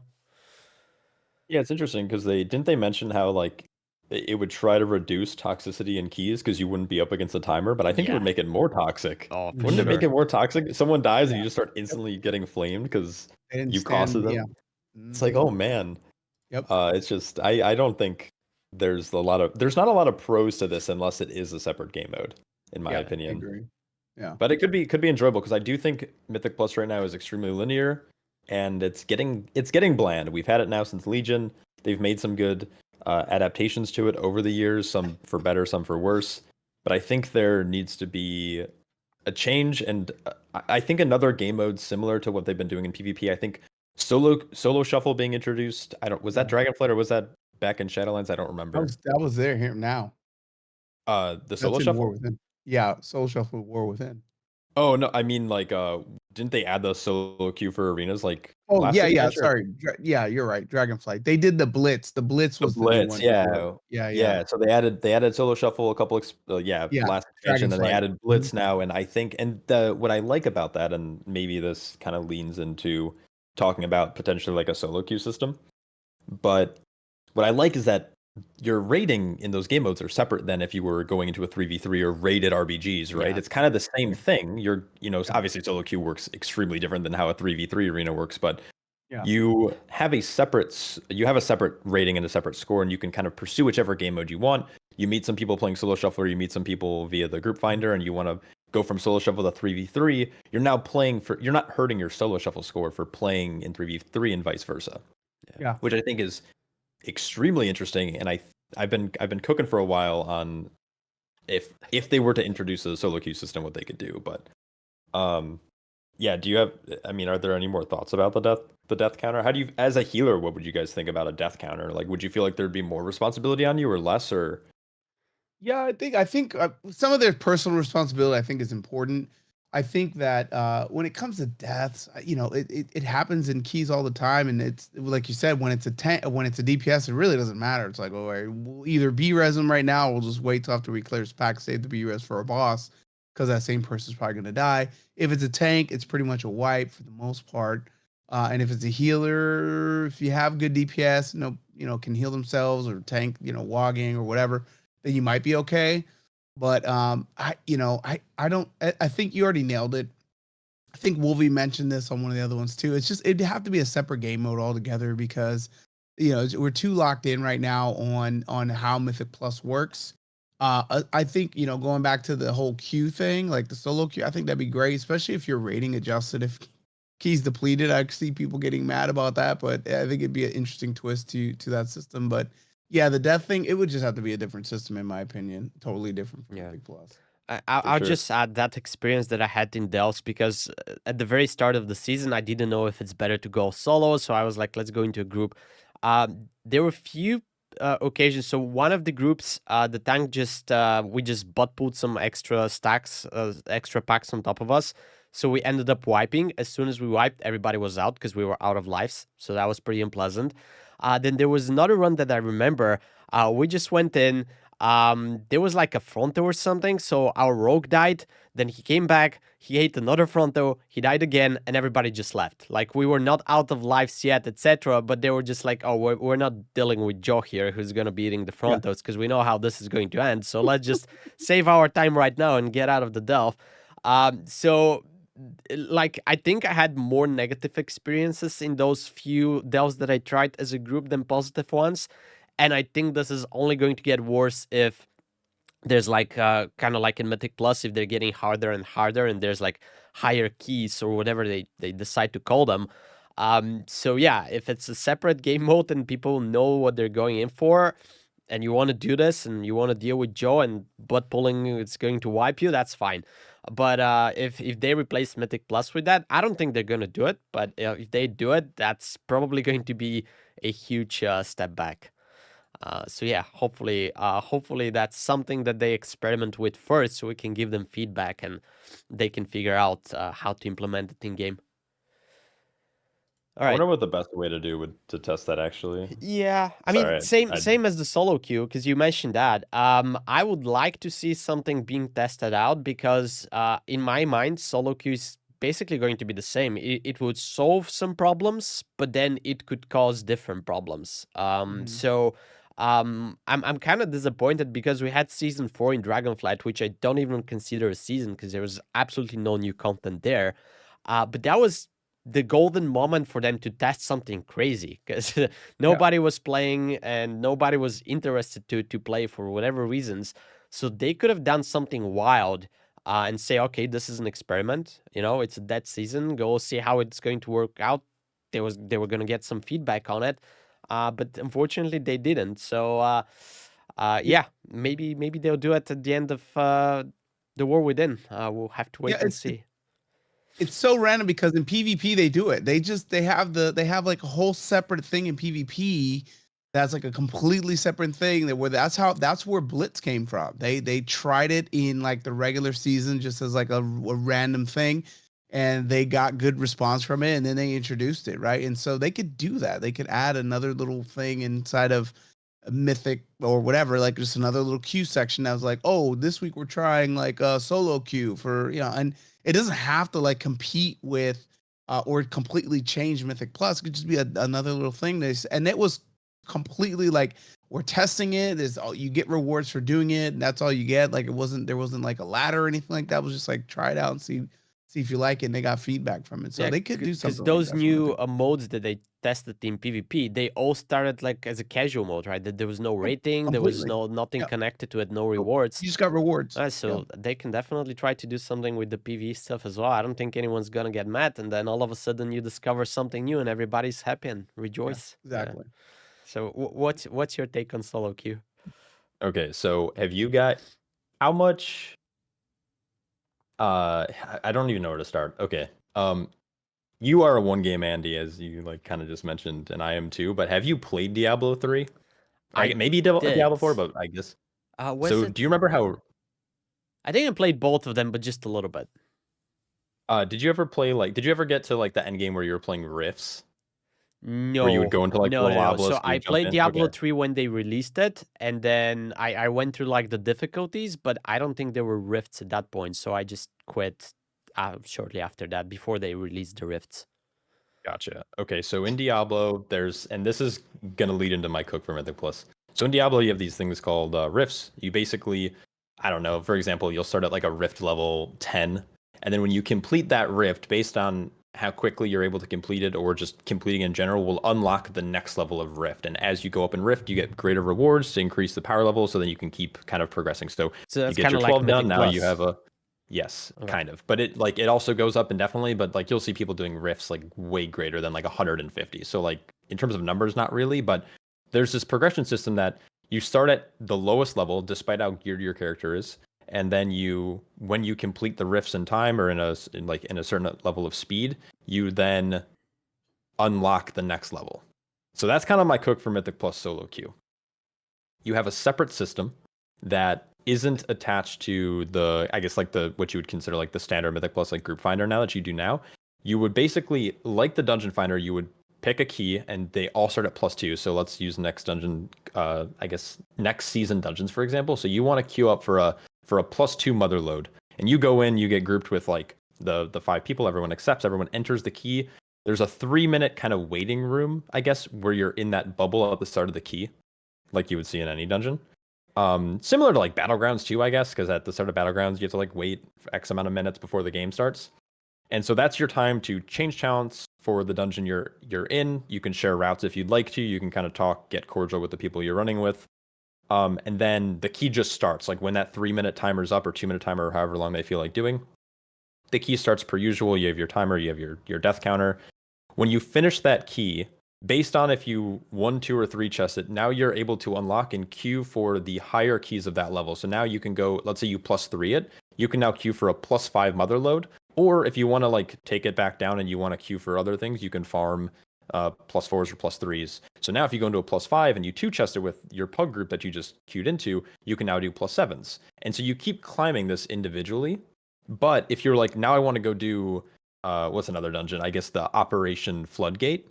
You now have to start at a +2. So you have to time a +2, and based on the level you completed at, like if you 3-chest it, that unlocks. So you progress each key individually, which then gives you score for your solo queue, like rating. And then the best part about this is that that rating will also be displayed if you queue up for like the group finder too, if you want to. If you want to make a shift to having a more coordinated group, or you want to try to find a group. Just because you haven't pushed with a group in the past before and you were able to do it through solo queue, someone could see like, okay, this guy's like, I don't know, so I'm going to just use 630 as an example. This guy's 630. He doesn't have any IO score in the pre-made, but he's 3K in solo, which means that he's done all the keys at like a 14 or whatever. So we're going to invite him and take a chance on him because he's proven that he's been able to solo queue up to 3K as an off-meta spec or with whatever. So we're going to be able to invite him. So it might make actually it more friendly for non-meta people to get invites, because oftentimes what I feel like stops people is if you're non-meta, you're not going to get invited. Therefore, you have to do lower keys, which keeps your IO low, which won't get you invited to keys. So it has this like really weird cyclical nature that kind of eats itself almost and causes issue for a lot of players. So my solo queue system is basically a proposal where you progress each key individually. It's kind of like you queue in, and you don't need a key. You don't need to have a +2 key to solo queue up. It's a dungeon that has a modifier on it, basically. Yeah, and I like that So, yeah. because this is basically going to force you to learn the dungeons, progressing them, step by step. Because we kind of mentioned that, let's say you can go get your gear from Delphs and then you feel like you're ready to jump into Mythic Plus because you have the item level gear, but you start straight from 6s and 7s and you don't know the mechanics. Now, this is going to basically make you learn the dungeons when they're easy. You can see how everything is, layout in the dungeon, what are the mechanics, even if they don't hit very hard. And then once you do that, you're basically allowed to progress to the next level. And now that you know the mechanics, they're, hitting harder, but now you also know how to deal with them. So I think that's a very good take on the solo queue system. I think it solves a lot of issues, right? Like it solves, Yeah. okay, I'm a non-meta spec and I want to queue up. I don't want to sit pugging in Group Finder for 35 minutes as a DPS trying to get into a key. It solves that issue as well.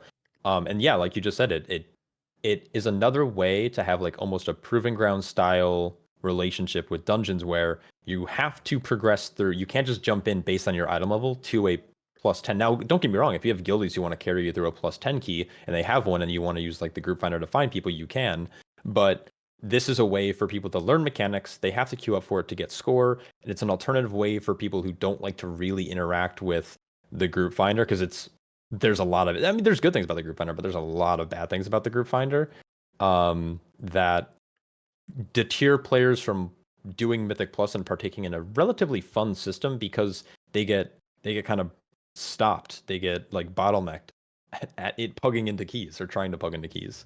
Yeah, and if So that's, I don't know. if I think it's good. Yeah, if that solves the queue times, which is one of the biggest pain points for the LFG2, and then it makes people learn the dungeons, I think that's all benefits. They should definitely give it a shot at least, and make like a practice run or something at some point. Yeah, and Blizzard can go further too, because there's a tank, and I would argue there's also a healer issue, because I think DPS is just Oh, yeah. more enjoyable in this game. But you can also incentivize Valor Stone or Crest Reward bonuses for people who queue up for certain key levels, kind of like how you see like LFR or heroic dungeons even, which is at the start of the patch was this very sleeper way to make money if you were a tank or healer. I made so much money off of those augment runes from those queues, but basically they can implement that into the Mythic Plus system to incentivize more people to tank and heal. And that could be a good or bad thing, if I'm being honest. Some people might just do it just for the bonuses and they might be really bad. Or it might incentivize more people to actually want to play those roles, and it could actually make queue times, if anything, quicker. But yeah, I don't know. This is something I've been kind of like thinking about for a very long time, ever since like Dragonflight Season 3, when people kind of started whispering about a solo queue system. and I like it. I think it's. Is there any negative? Is there in that system? Are you thinking of a negative system as well, like negative points for people that leave or things like that, like they do in PvP? They could do a punishment. They could do a punishment if someone leaves early. I've thought about maybe a system where you have to, like a prompt pops up when you queue in, where you have to accept that if you leave before a certain amount of time has passed in the queue, like you have to stay here for 25 minutes and you have to hit accept. And if you hit decline, well, it might punish you, or it might just kick you and just find someone else to replace him. But if you hit accept and you leave before the 25-minute mark, you might lose rating, or it might knock you down from the level of, like, let's say you're trying to do a 7 mother load and you just like leave because you don't, like, someone wiped on the first pull. Now you can only queue for a 6. So now you have to climb your way back up again. And like that could also be a way to punish people. I don't know if removing score is ever the best thing to do, but I think punishing or just you can't queue again for 30 minutes. I don't know. Like they already have that system in play. A big problem with the current dungeon design is that because it's a group made outside of like an instance-based kind of group finding system like LFR or heroic dungeons, is that the game can't punish you if you just leave, whether you leave after the first pull or whether you leave after like just a wipe that you as a player be like, I don't think we can time this key, despite your group probably being able to time the key, which is more often than not people are really bad at making that judgment call. I think they could implement a system like that to deter people from leaving. And what's cool about it is you're going to see probably some insane players in that content, and you might end up playing with some like either high-rated players who are just like doing keys to farm crests quickly, or you might just be like, I've never seen a feral druid or a devastation evoker being able to do this much damage, but now I do. And I don't know. I think it's a cool way to like showcase more classes and because there's also this issue where it's like, like talking to like larger content creators could always be a bad thing because they're playing at the high end, and so like their opinions are extremely they're shifting more towards that higher end of play and like what is considered meta. So a lot of people watch them because they're good, and because they're good, they have opinions that really only relate to the top end of players. And so they're like, oh yeah, you have to play with an in-hand shaman and an og and a boomkin or whatever it might be. And so now everyone who's listening, despite their skill level, thinks that I have to play with an og, a boomkin, and an in-hand shaman in my key. And so then that obviously creates this dilemma where now people who are very good at their spec can't get into even like average keys because there's this whole issue with the meta. I remember when Og was introduced, don't even get me started. I remember queuing up for like +10s and people were like, Og S Priest Mage, and I'm just like, it's a 10. it's a 10 when the highest keys being done were like 27s. It's like, what are we doing? And so I think it solves a lot of that. Don't get me wrong, there's like an issue of when you are in a queue like that, you really can't partake in any other type of content because it'll remove you from the queue or pause your queue, or like you can't like queue up for other content essentially because you're stuck in that that group finder instance. I don't know what it's technically called, but you're kind of in like limbo. Like that's one downside I could think of, but outside of that, like I think Blizzard has a little bit more agency to punish people in that system. So I think it might help reduce toxicity because people can be punished. Where it's hard to recognize people who are being toxic now because I've left keys. I generally don't, but I've left keys that are going horribly south. Don't get me wrong. I generally will be like, hey, I'm going to do one more pull on this boss. If we can't figure it out, I'm going to leave. Yeah. Or, hey, we're 58 minutes into the Scrim Battle. I think I need to go to bed, you know? But there are people who actively just leave keys as soon as they wipe on the first pull because it didn't go the way that they wanted it to, and that's horrible. Yeah. And I think a solo queue system like this could fix it.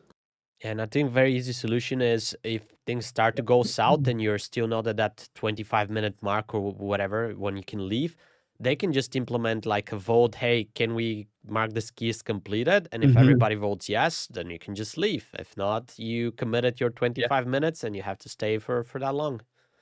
Yep. So it's like stay for 25 and then like, yeah, similar. I've heard something similar. I don't play League of Legends, but isn't there a thing in League of Legends where like you can group forfeit if you're too far behind or something? I don't play League, so I don't know. Yeah, 4 people have so like there could be like after like 30 deaths in a key or after 25 minutes, like your group could unanimously decide to like forfeit the key, and it'll port you out to wherever you were hanging out, whether it's Dornigal or whether it's in the Undermine or whether you're just, I don't know, somewhere in the Ringing Deeps. But basically, yeah, I think Blizzard's agency there could be pretty good, and I'd be very excited to see a system like this. If they were to implement a system like this, I don't know how the testing would be, because they could either introduce it in like a Fated Season-esque thing to try it, which I think would have better results. Because the problem with doing it on PTR is that so little people play PTR for a lot of reasons. First off, it's some people don't want the content spoiled, and that's why they don't play it. Some people, they're checked out of the game already. The season's over for them. They want to just wait till the new content comes out. There's another problem where it's like, well, it's because it's on the PTR. It's a test server, so anything you do there is just, it's not valuable. Like, you don't get rewarded like you did for like time trials. Like, if they did a PTR like banner reward for playing and doing stuff on PTR, I think that'd be cool. But the testing with a system like that, it would be difficult to do short term without doing it probably on live servers. I don't think it would. They should do it just like Blitz. You know, it's like it was the whole season of like testing it out, and they had different dungeons or like different arenas, I guess, whatever you want to call it.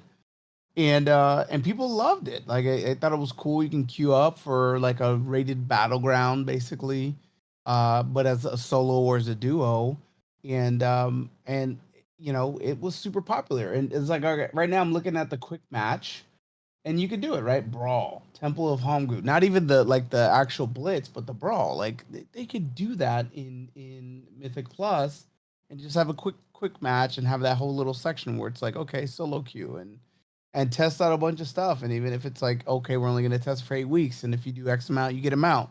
People will do it for mounts. People will do it for augment runes. People will do it for all kinds of stuff. So, and like you said, you know, in the PTR, there's not a lot of representation. It's most of those players are like top end players.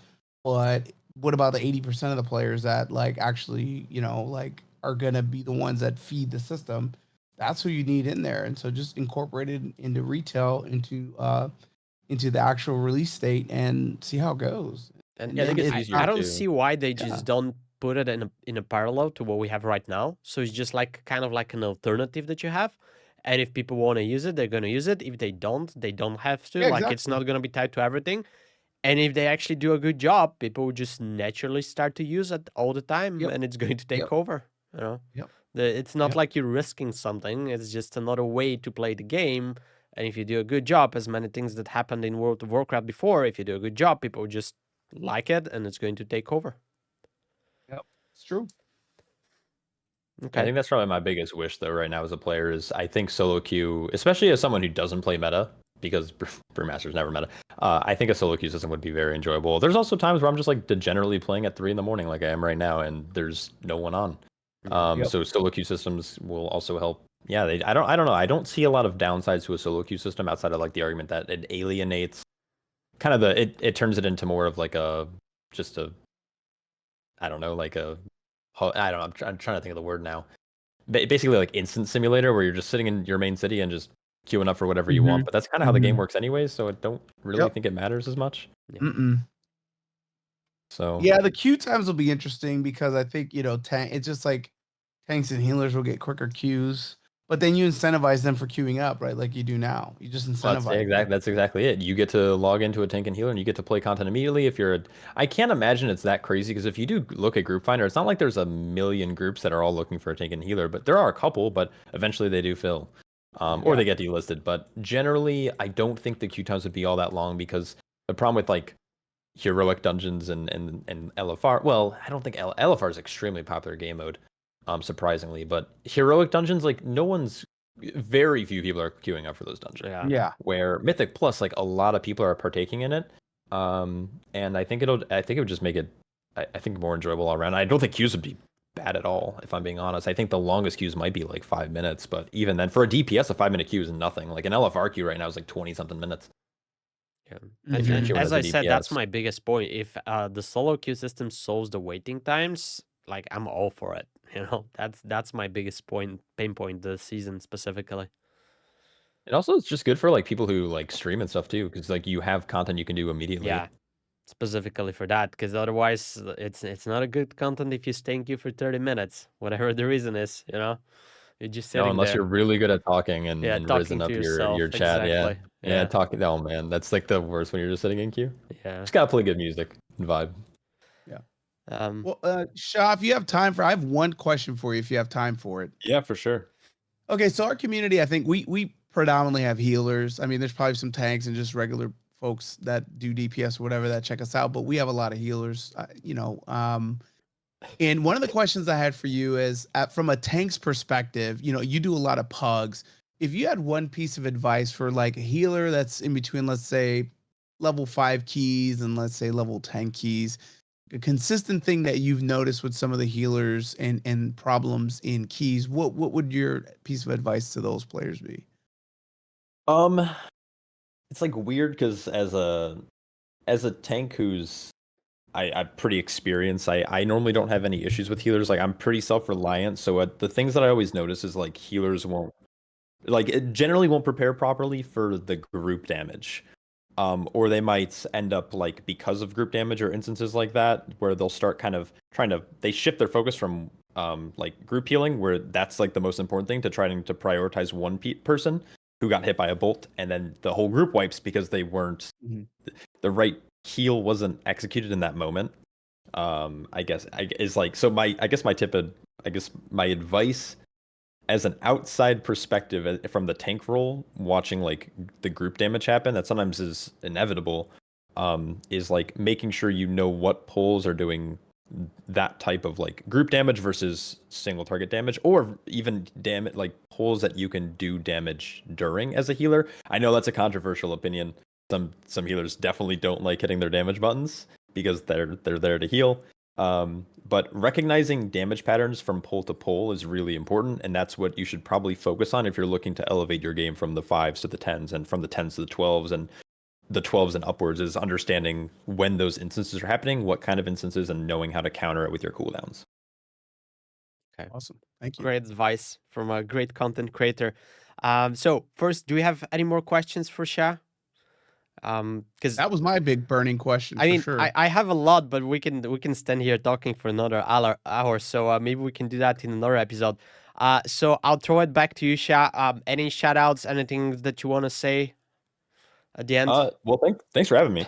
This was fun. I don't do a lot of podcasts, so I can always talk for hours. So if you ever need another guest, feel free to invite me. But yeah, I have a YouTube channel and I do stream on Twitch. It's Shaw_IRL, I believe, on Twitch, and then I think no, it's both. Check I'll check the links I'll send you below, the guys. We're gonna have everything listed there if you want to find out more about him or find some great content about tanking. Everything's gonna be there. And one last question: do you do PTR testing and things like that? Yeah, like religiously. As soon as Yeah. that goes up, I will be living on PTR. You will not find me on live servers. Yeah, that's totally fine. Well, maybe we can get you once the PTR is out and once we start testing a little bit. We're definitely going to do some episodes of what to expect with the new seasons, and maybe we can get you in so we have a different perspective, not just a healer one, for all the new dungeons and everything we get to test once it's out after the New Year's. Sounds good. Yeah, so it's been a great pleasure to have you. I would like to wish everybody happy holidays, happy New Year, and we'll see you guys on the other side in 2025. Again, check all the links below for more information specifically about chat and the podcast. Thank you very much for listening. Great holidays, and we'll see you soon. Bye-bye, See you. and take care. Cheers.